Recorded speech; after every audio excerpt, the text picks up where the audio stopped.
준비하자 라는 제목으로 말씀을 전하도록 하겠습니다. 지금 우리는 예수님의 고별 설교를 듣고 있습니다. 15장 참 포도나무와 가지 비유의 마지막 단락이 되겠습니다. 예수님은 본장 1절에서 11절을 통해서 참 포도나무와 가지의 비유를 말씀하셨습니다. 그리스도와 성도의 관계를 보여주며 친밀한 연합을 촉구하셨습니다.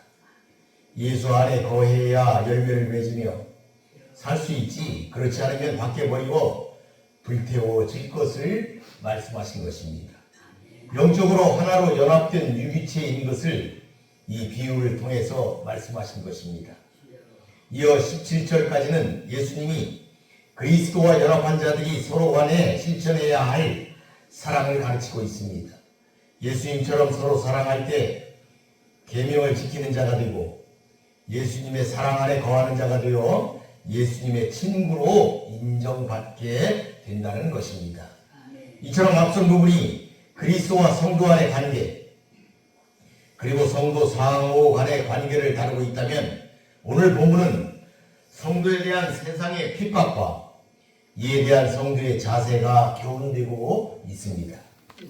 예수님은 성도의 일차적인 문제, 그리스도와의 관계를 먼저 다룬 후에 범위를 확대하여 다른 성도와의 관계, 더 나아가서는 세상과의 관계를 다루신 것입니다.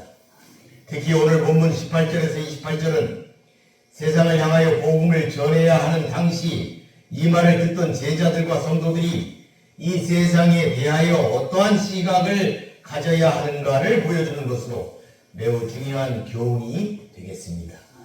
특히 박해에 대한 예고는 다음날 예수께서 원수들의 핍박으로 십자가에 못 박혀 죽게 되음으로써 당장의 가시화가 되었습니다.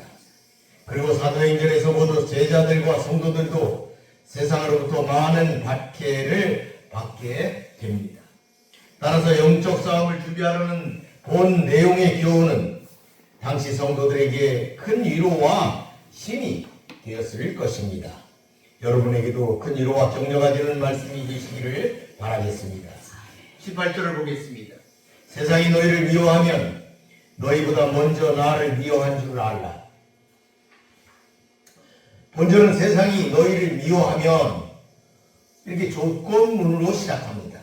이는 예수님이 말씀하신 세상, 코스모스의 성격을 규명하는 열쇠가 됩니다. 당시 로마와 헬라 사상에서 코스모스는 조화로운 것이며 신의 개념으로까지 숭배되기도 했습니다. 그러나 예수님의 가르침은 이와는 정반대입니다. 코스모스는 오히려 죄로 인해서 파멸되고 타락한 곳입니다. 특히 여기서 세상을 구성하는 대다수의 사람은 영적인 진리에 대해 눈이 먼 자들이었습니다. 특히 하나님과 동떨어져 있고 구속받지 못한 사람들의 집단입니다. 사탄의 지배 아래 죄와 사망의 올가미에 사로잡혀 있는 자들입니다. 사실 이와 같은 자들이 하나님의 생명을 지닌 성도들을 대적하는 것은 당연한 현상입니다. 여기서 미워하면 이것은 명백한 사실을 조건으로 하고 있습니다.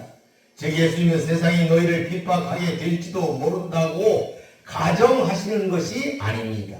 핍박하게 된다는 사실을 전제로 말씀하신 것입니다. 즉 이것은 당시 유대인들이 예수님을 거부하고 심지어 십자가에 못 박아 죽이기까지 했던 사실에서 더욱 명확해집니다. 미워하다는 미워서 박해하다라는 적극적인 의미까지 갖고 있습니다. 고전 헬라에서 어떤 행동에 대한 반감뿐 아니라 타인들 심지어는 신에 대한 깊은 적개심까지 나타내는 단어입니다. 70역에서 이 동사는 원수로 여긴다는 의미가 들어 있습니다. 이러한 당의 용례를 볼 때 성도들에 대한 세상의 미움, 수위가 어느 정도인지 잘 알 수가 있습니다. 그들은 그리스도의 제자인 성도들에 대해 강한 적개심을 가지고 있으며 반드시 복수해야 할 원수처럼 여기고 있다는 것입니다. 이는 세상의 지배 세력이 하나님과 원수인 사단이기 때문입니다. 그리고 이는 단순히 성도들을 미워하는 것이 아니라 그리스도를 미워하는 것의 또 다른 표현이다. 이렇게 할 수가 있습니다.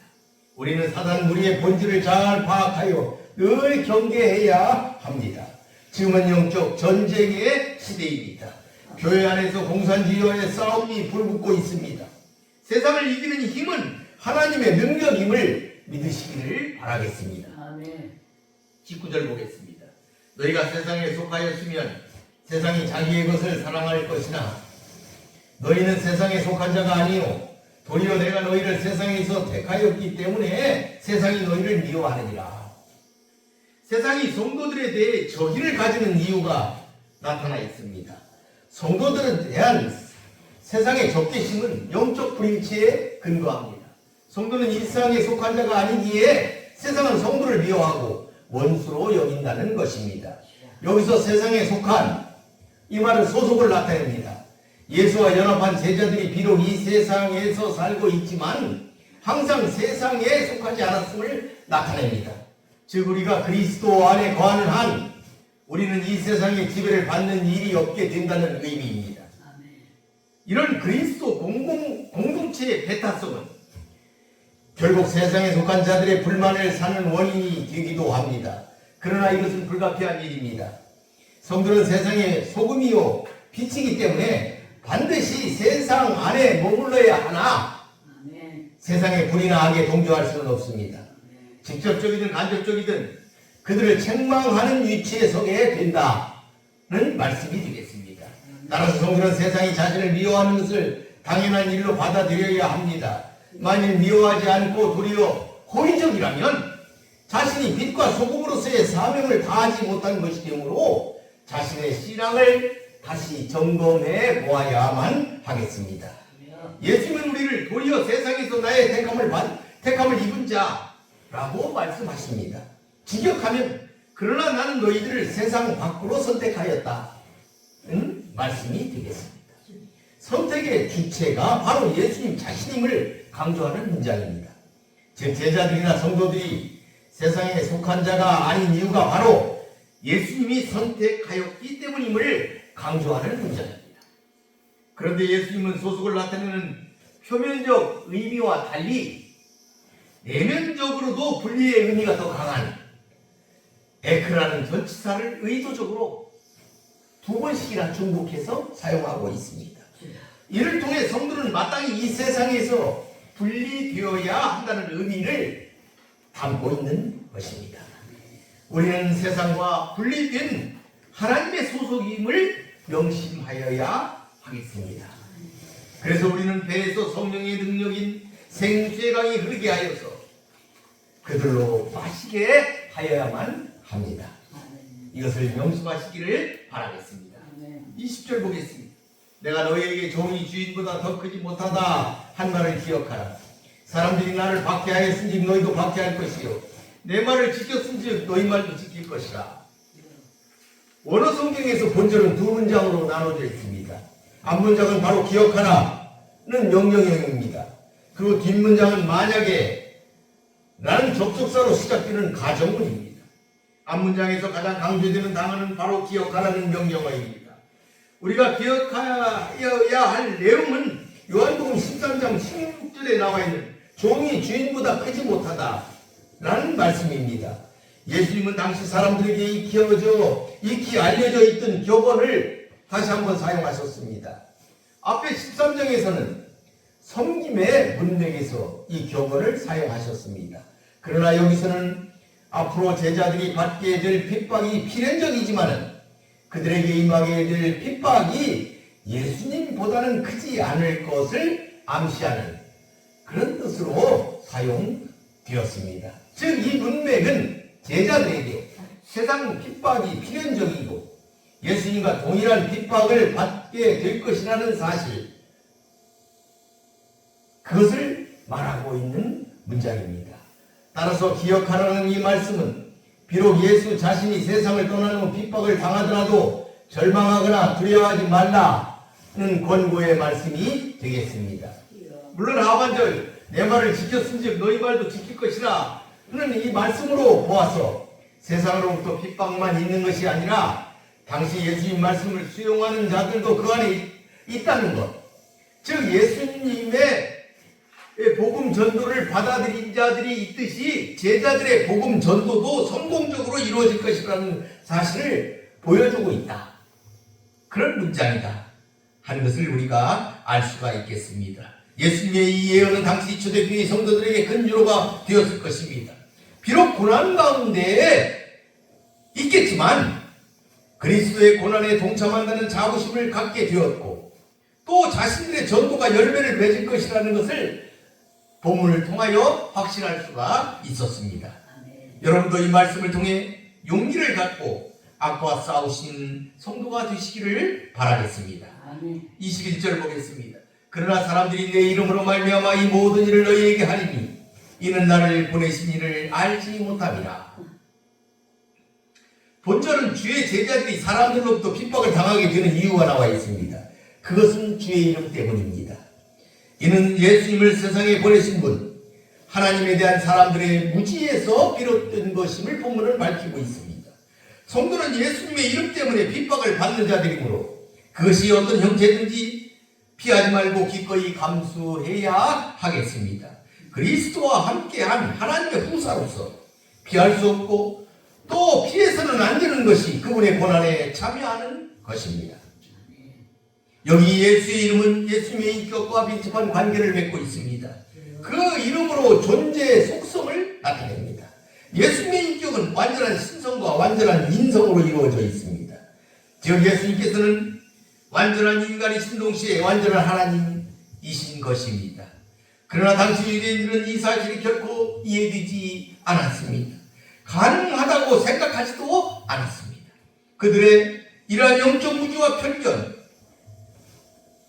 그리고 이러한 불신은 그들이 하나님과 하나님의 말씀인 성경을 바로 알지 못했기 때문입니다.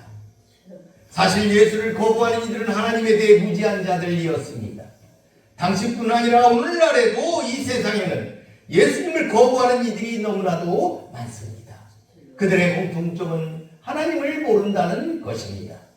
그런 그들이 하나님의 이름으로 하나님의 백성을 정죄하는 데 앞장서고 있다는 사실을 우리가 알 수가 있습니다.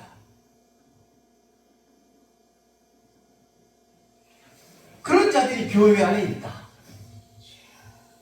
당시 유대인들이 그 예루살렘 성전 안에서 그들이 주권을 잡고 있었던 것처럼 지금도 그들이 교회 안에 있다. 그런데 그런 자들을 예수님은 심판날 분명하게 모른다고 하셨습니다. 그러므로 우리는 어떤 고난과 핍박도 주의 이름으로 감당하는 성도가 되어야 하겠습니다.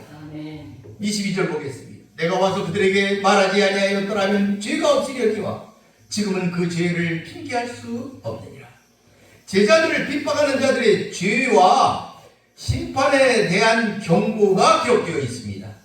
예수님의 말씀을 듣고도 거부한 자의 죄는 결코 핑계할 수 없음을 본문은 밝히고 있습니다.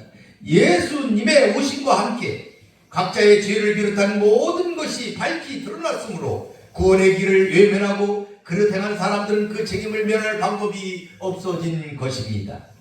이제는 어떤 변명도 통하지 않게 되었습니다.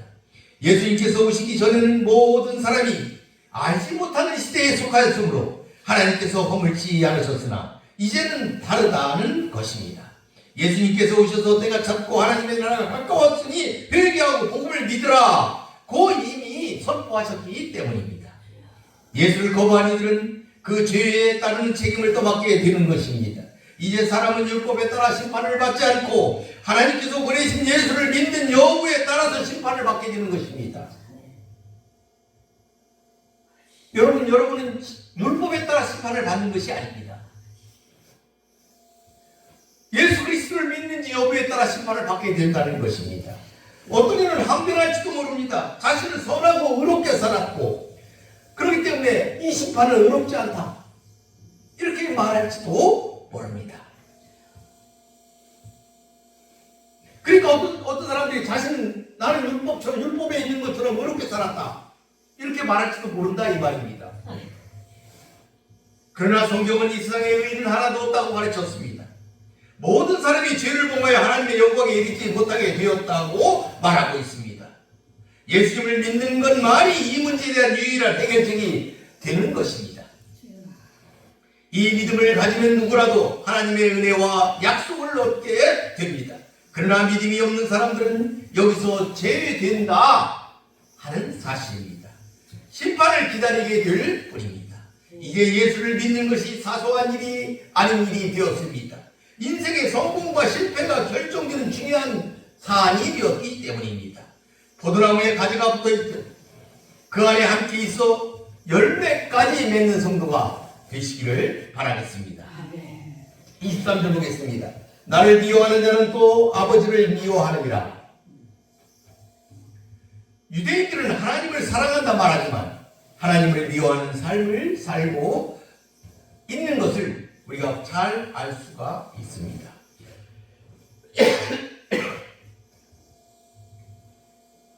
그들은 자신들만이 하나님의 백성이요 그분을 안다고 자랑하였지만 실상은 전혀 아니라는 말씀입니다. 그들은 하나님께 속하지도 않았고 마귀에게 속한 자였습니다. 하나님을 아는 지식도 사랑하는 마음도 도무지 없었던 것입니다.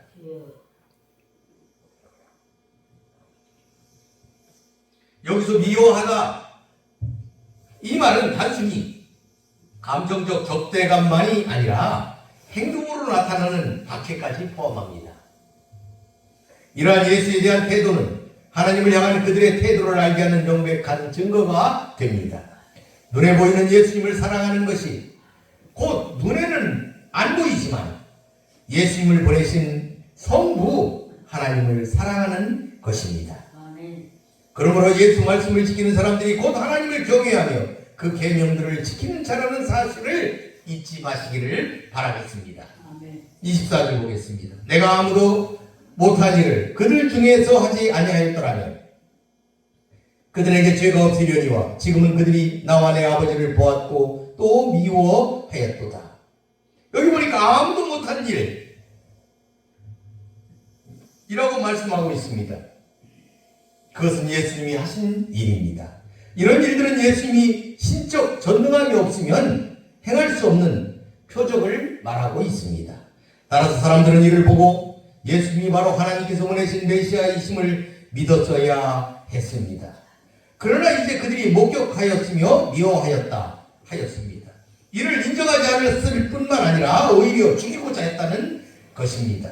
그들이 얼마나 패역한 자들이었는지를 너무도 분명하게 증거하고 있습니다.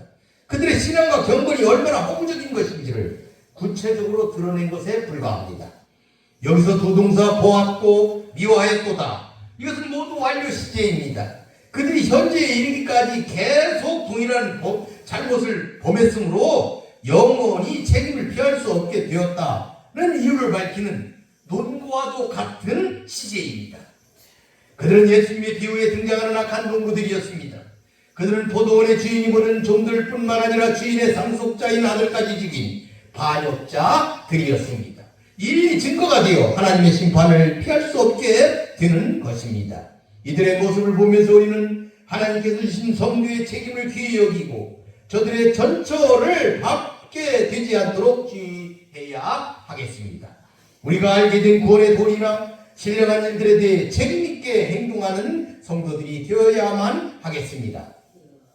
25절을 보겠습니다.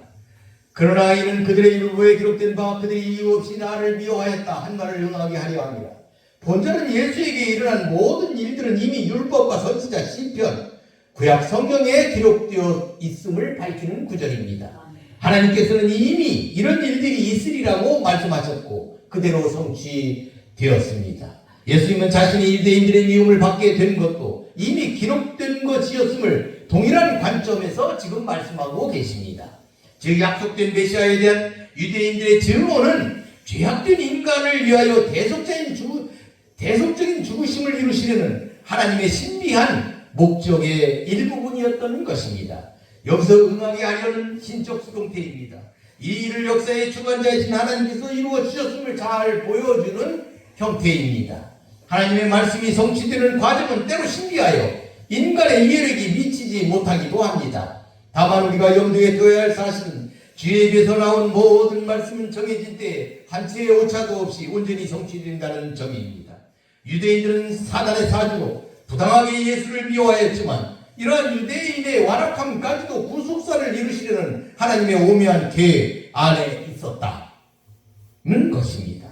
하나님의 구속사와 심판은 예정된 대로 성취된다는 것을 모두 믿으며 사시기를 바라겠습니다. 26절 보겠습니다. 내가 아버지께로부터 너희에게 보낼 보혜사 곧 아버지께로부터 나오시는 진리의 성령이 오실 때 그가 나를 증언하실 것이다. 이 구절에는 성부 하나님께서 성자 예수님의 요청을 받아들여 보혜사시며 진리의 영이신 성령을 보내실 것과 성령의 사역이 언급되고 있습니다. 그런데 독특한 내용이 있습니다. 그것은 바로 예수께서 직접 성령을 보내신다는 내가 라는 표현입니다. 성자께서도 성령을 보내시는 주체로 기록하는 것입니다. 이것을 서방교회는 굉장히 중요하게 해석하고 있습니다. 서방교회, 오늘날의 가톨릭과 우리 개신교를 말하고 있습니다. 이 구절의 차이는 동방과 서방의 교회가 대립되고 분리되는 표면적인 계기가 되었습니다. 저는 그렇게 보고 있습니다. 표면적인 계기다. 왜냐하면 원래 동서방 교회는 한 가지로 성경을 해석하는 것이 있었습니다.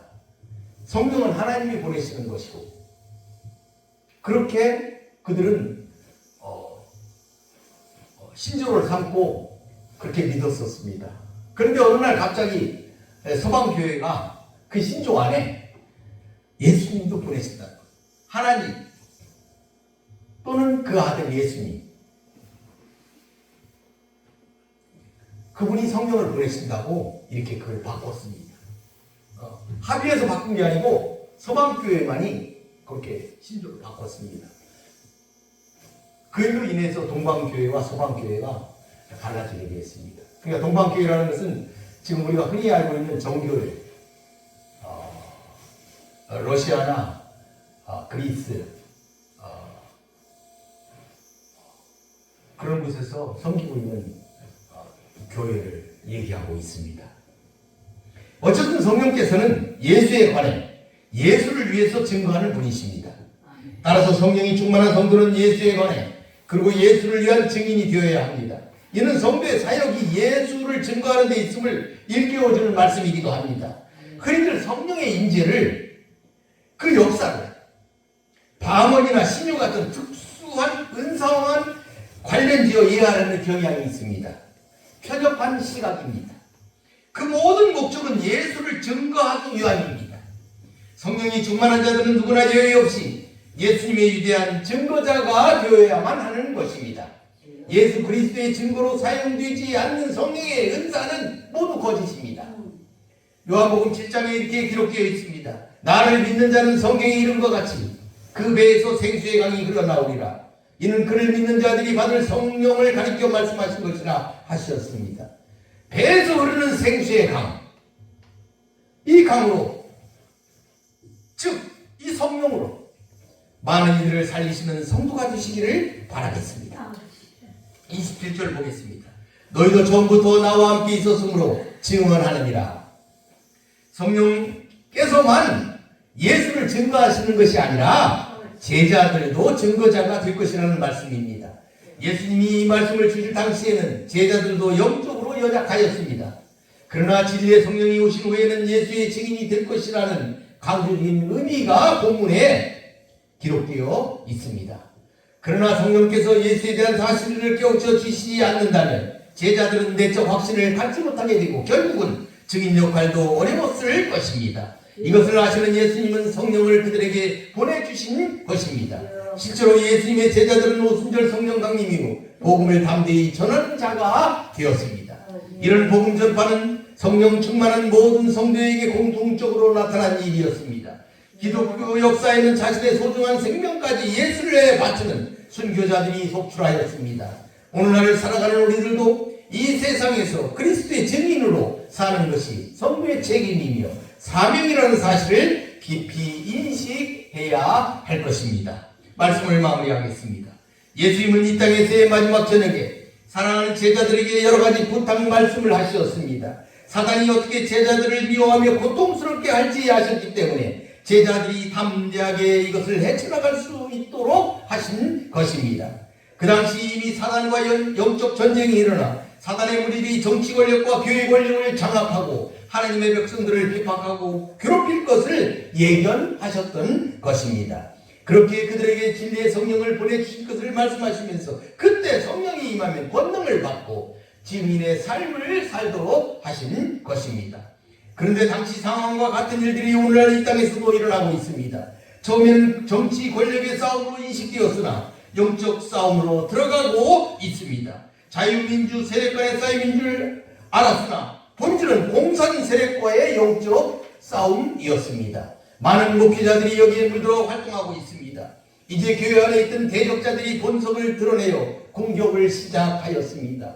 이들을 물리치고 이기기 위해서는 하나님의 능력만이 필요한 시점이 되었습니다. 복음서에 보면 예수님이 어떻게 세상에 나갈 준비를 하셨는지가 잘 기록되어 있습니다. 먼저 갈릴리 나사렛으로부터 요단강으로 오셔서 요한에게 세례를 받으셨습니다. 마태복음 3장에 기록되어 있습니다.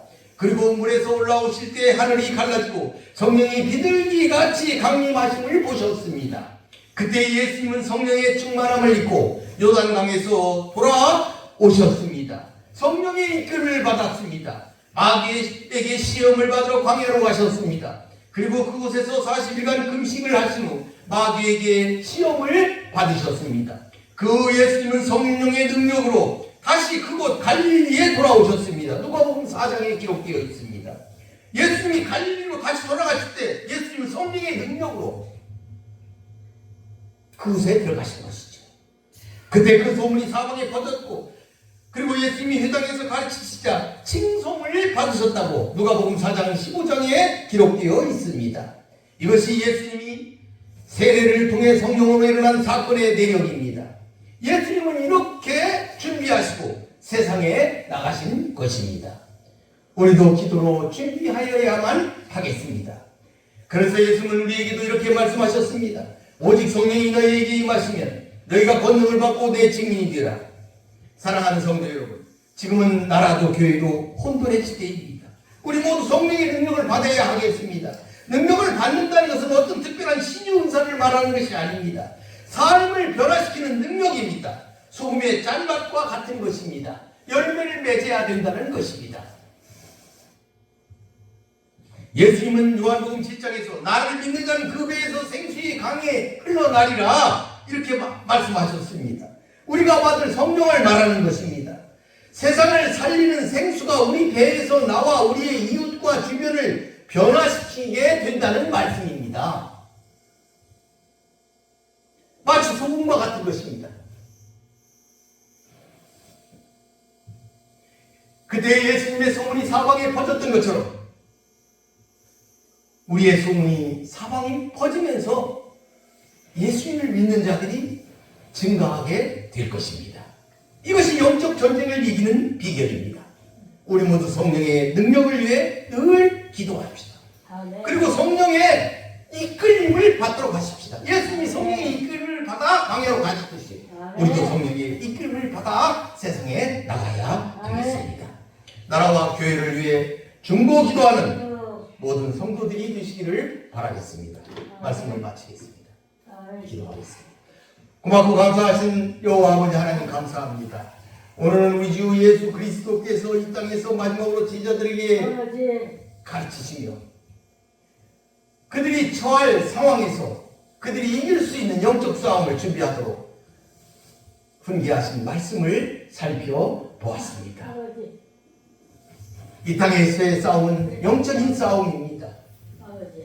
악한 사탄 무리가 예수님을 십자가에 못 박고 그 남은 그 제자들까지 죽이하였지만 우리 하나님께서 성령을 이 땅에 보내셔서 성령으로 충만함을 받고 성령의 이끌림을 받은 제자들에 의해서 예수님의 복음이 하나님의 말씀이 이 땅을 뒤덮게 되었습니다. 우리도 예수님이 보내신 이 성령을 통하여서 주여. 성령의 능력을 받고 권능을 받아서 주여. 이 땅에서 소금과 빛의 사명을 감당하며 세상을 이기며 세상을 변화시키며 살아가는 성도가 될 수 있도록 주께서 도와주시옵소서. 아멘. 강하고 담대한 믿음으로 주여. 믿음의 능력으로 우리 배에서도 성령의 그 생수가 강같이 흘러 넘치는 주여. 그래서 목마른 자들을 죽이게 할 수 있는 주여. 그런 귀한 성도들이 될 수 있도록 축복하여 주시옵소서. 아멘. 예수님의 이름으로 기도 올리나이다. 아멘.